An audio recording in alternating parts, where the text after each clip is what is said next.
also embrace a lot of this information that's going to be shared with us today. Thank you. And then at this time, I think we are ready as we can be for Dr. Barnard.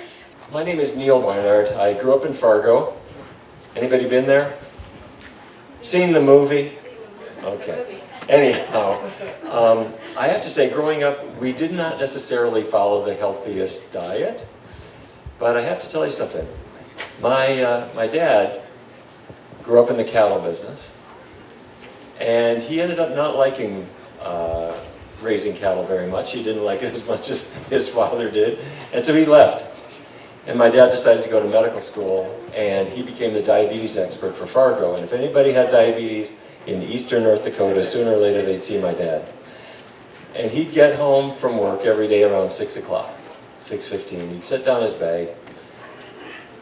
I never once heard him say that anybody with diabetes ever got better. He never came in the front door and said, I cured someone's diabetes today. That wasn't even the goal.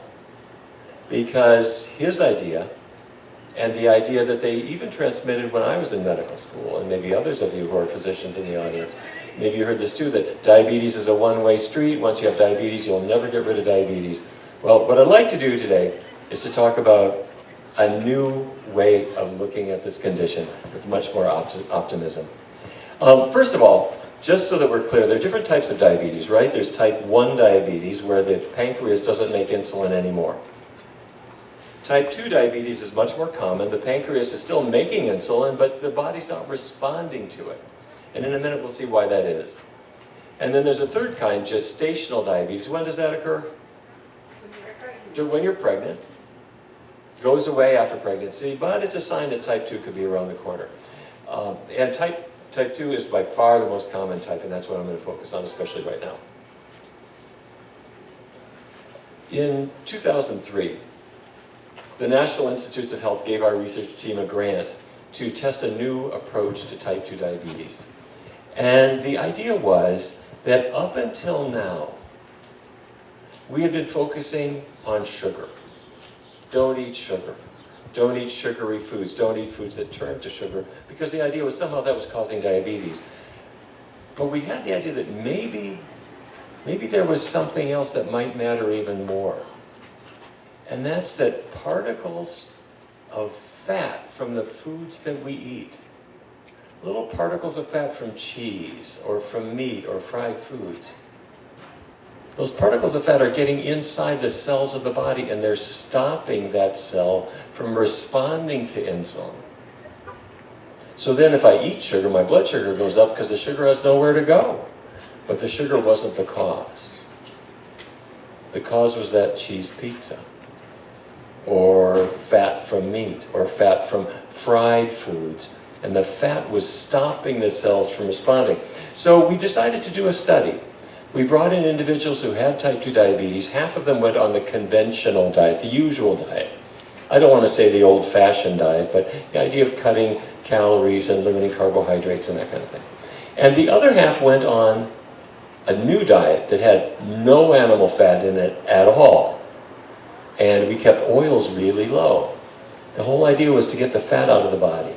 And what we discovered as time went on is that people's blood sugars dropped dramatically more on this low-fat, completely plant-based diet. It was much more effective. And there was one participant in this study. His name was Vance. And he came in, his hemoglobin A1C, you're familiar with A1C, that's a blood test that's like checking your blood glucose. If you have diabetes, I want it below 7. Well, he wasn't below 7, he was at 9.5. But he came into the study and he said, I'll do this diet, no animal products at all, I'm in. How hard can it be? Instead of spaghetti with meat sauce, I'll have spaghetti with tomato sauce. Instead of meat chili, give me bean chili. Instead of a meat taco, I can have a taco with refried beans and chunky tomatoes and lettuce and jalapenos, and that's not hard. And that's what he did. And his A1C in 3 months dropped from 9.5, which is not good, to 7.1, which is good. And he stuck with it, and a year later, his A1C was 5.3. Now, for those of you who are involved in diabetes treatment, 5.3 is not diabetes. It's not even pre-diabetes. And when I got his lab slip, I had to close my office door, and I had to pace around for about 10 minutes to think, to answer the question, was he cured? And the answer is yes. He didn't have diabetes anymore. This was 20 years ago, and at that time, that was an extremely controversial statement. If you ever said that anyone had diabetes and it went away, people would get all upset. They'd say, no, you can never get rid of diabetes. And they don't mean that meanly. They mean to say, take this disease seriously, because this can really hurt you. And so they didn't want to say it could ever go away. But we now know that diabetes is very much a two-way street.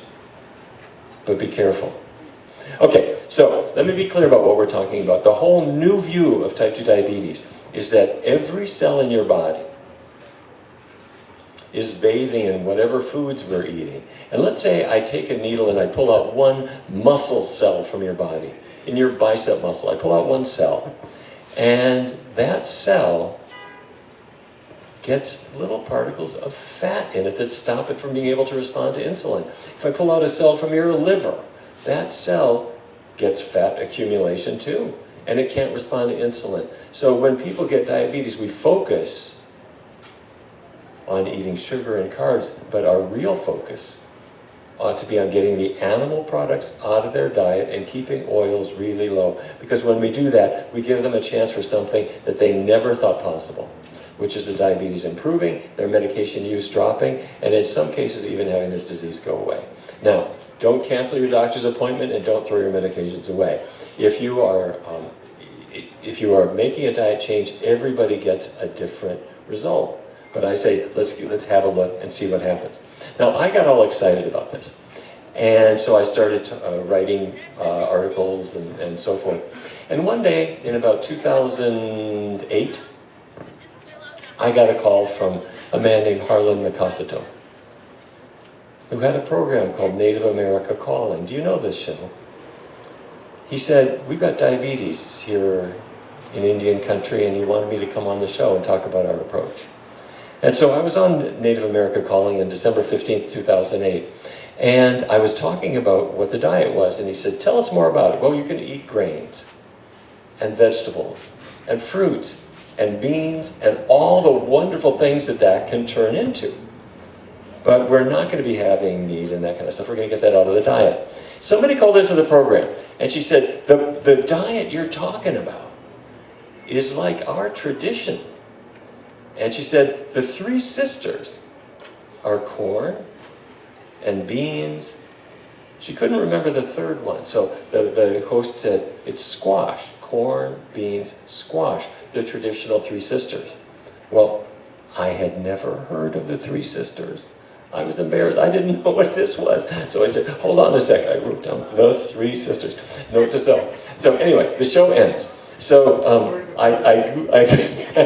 okay, Walter, don't laugh at me. I'm doing my best. So I go online and I Google the three sisters, and I find out that it's this amazing tradition. And it blew me away. So I called up the Navajo Nation Special Diabetes Program. This is 2008. And I flew out to Albuquerque and I drove to Window Rock. And I said, would you please teach me about this? And people shared their wisdom with me. And not just about the three sisters, but about medicinal plants and all kinds of things that were completely new to me that I'd never learned about before. And I said, thank you. After about maybe an hour of me soaking up what they said, I said, just thank you very much. I said, well, stop. Would you tell us about what you've been doing? So I described the work that we had been doing on diabetes. And we discovered that we had a lot to learn from each other. And we started doing classes and working together. We've been working together ever since. So anyhow, I got all taken with the three sisters, and I went back home and I planted some corn. And around it I planted beans, and the little beans grew up, and they used the corn as their trellis. They say, corn, thank you very much for this. But in return, the beans pull the nitrogen out of the air, and they put it into the ground instead of fertilizer, the beans do that automatically, and the corn says, thank you very much. And all around the outside, the squash has huge leaves that shade the ground and stop the weeds from growing, and they stop the ground from drying out too much. And so you don't have to be weeding it, you don't have to be using fertilizer. It's this amazing, nutritious treasure that people have been using since time immemorial, but that I had never even heard of. And I started to realize what a rich tradition that we have. And I'm sorry to say that when Europeans came over here with pigs and sheep, I'm not entirely sure that government cheese is doing us all a whole bunch of favors. Am I wrong? So anyhow, we started to realize that the biggest issue here, the small issue, is understanding how we get diabetes. And the answer is a new one for many people. It's fat building up. I'm talking about greasy stuff like cheese fat or chicken fat. Or fryer grease building up inside the cells of the body so they don't respond to insulin anymore. The big issue is working with us to adapt our diets. Because by the time a kid is 2 or 3, they've got pretty strong ideas about what they're going to eat, right? They want this and they don't want that. So if I have a person in our clinic and we want to help them to change their diet, the first step is to take about a week. By the way, we work fast. I'm not going to take little baby steps and hope that I improve your diabetes 3 years from now. I want to do my best to cure you now. Or go as close as we can to getting there. So here's what we're going to do. We're going to take 7 days. And during the 7 days, I'm going to say, don't change your diet yet, but take a piece of paper and write down all the plant-based foods that you really like. Now you might say, well, I don't need anything fancy. For breakfast, what do? I take a bowl, I pour in some cereal. That's all I do. Okay, that's where you are. If what you're pouring on your cereal is almond milk, soy milk, rice milk, that's plant-based. If you like it, write it down. Okay, well, sometimes I make oatmeal. If you like it, okay, do you want to put anything on it? Berries or cinnamon or something? Okay, if you like it, write it down. Lunch, I'm at Taco Bell. Okay, well, Taco Bell, let's think. There's some kind of unhealthy food there. But wait a minute. Instead of that meat taco, how about, I'm going to ask if the person taking my order, will you make me a soft shell taco? Not meat, beans. And leave off the cheese, but let's put in tomatoes, lettuce. Do you have some jalapenos in there? All you want. Okay, great. Give me 3 of those. And no, I don't think I need a soda today. Let me get a bottle of water. And I think, let me see if I like that. If you do, it goes on the list. Tomorrow I'm going to eat at Subway. And they'll make me a Subway with all vegetables. If you like it, okay. So anyhow, after a week, people have a huge big list of all the foods they like. And then this next step is just try those foods and eat them. And for the next 3 weeks, 21 days, that's our magic number. For 21 days, I'm not going to have animal products at all. But I'm going to eat the foods that I found that I really like from plant sources. And what you discover at the end of 21 days, 2 things happen. The first is that my body is changing. I'm losing weight. My blood sugar is coming down. But the other thing that happens is my tastes are changing. And I wasn't expecting this. I haven't had chicken wings in 3 weeks, and I didn't miss them. Okay, so keep going, see how you do. And what we see, as time goes on, people do better and better and better and better and better. So the basic guidelines for a person who says, I want to really tackle this disease, is we avoid the animal products, we keep oils low, and there's one vitamin that I think I would suggest you take. You don't need lots of supplements, but there is one, and that's vitamin B12. You need it for healthy nerves and healthy blood, and a lot of people with diabetes are low, especially if they're on metformin. It interferes with the absorption of it, and a lot of people run low. So vitamin B12 is really, really important. I think everybody should take it. It's in every multiple vitamin. It's in Flintstones vitamins. It's in one a day. But I don't want a person to not take B12 because you need it for healthy nerves and healthy blood. So Dr. Barnard says B12 is the one supplement we're going to take. So what happens is over time, people start to wrestle with various questions. Like, I'm going to be traveling. What can I eat when I'm on the road? What should I pack before I go? Or I'm going to go to a wedding or a ceremony and maybe there won't be something there to eat. Let me plan that in advance. Or my family members aren't so sure about this. How do I help to convince them? Well, there are always answers to these things. So we started a special program called the National Diabetes Program. And every week on Tuesday, we get together in Zoom, and anybody in this place can join us if you want. It's free. It's a free Zoom call. It's 12 o'clock Eastern time. What's that, 10 o'clock here? If I'm thinking right? So anyhow, join us if you want to. It's called the National Diabetes Program, and you'll see it online. The last thing that I just want to say is, why should I change my diet? Why do I want to try this out? I think we could be kind of skeptical because, frankly, there's a lot of nonsense in the world of food and science. You'll hear people saying all kinds of things that don't really stand up to scientific scrutiny. Why should I want to try this?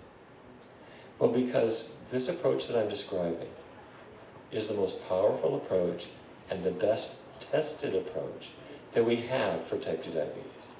We've also applied it to type 1. With type 1 diabetes, you will always need to take insulin. We're not going to reverse it, it's not going to go away. But what I can with this healthy diet is I can minimize the amount of insulin that you need, and most importantly, we can reduce the likelihood of the complications of this disease. And that's what we're trying to do. But the big reason for doing this, the real why, is frankly not just us. We want to be healthy, yes. We want to live long. We don't want to be in the doctor's office. And I sure as heck don't want to be in the hospital or the emergency room if I don't have to be. But the most important thing is our kids and their kids. And some of you in this audience have taken this and shared this with your families. And what happens when a child grows up actually enjoying fruits and vegetables and beans and grains, because that's what was served in the house. They got the greatest gift that any child could ever have, which is that they can throw off the things that some people have imposed on us. A toxic food culture that came in, it wasn't from here, and it came in and it settled in and it's taken victim after victim after victim, and kids can throw that off because their parents are going to say there's a better way. And that's the most important thing. There are things that are going to get in our way. There are people marketing foods. There are things we can get a little bit hooked on, maybe more than a little bit. We've all been there, and we're all in this together.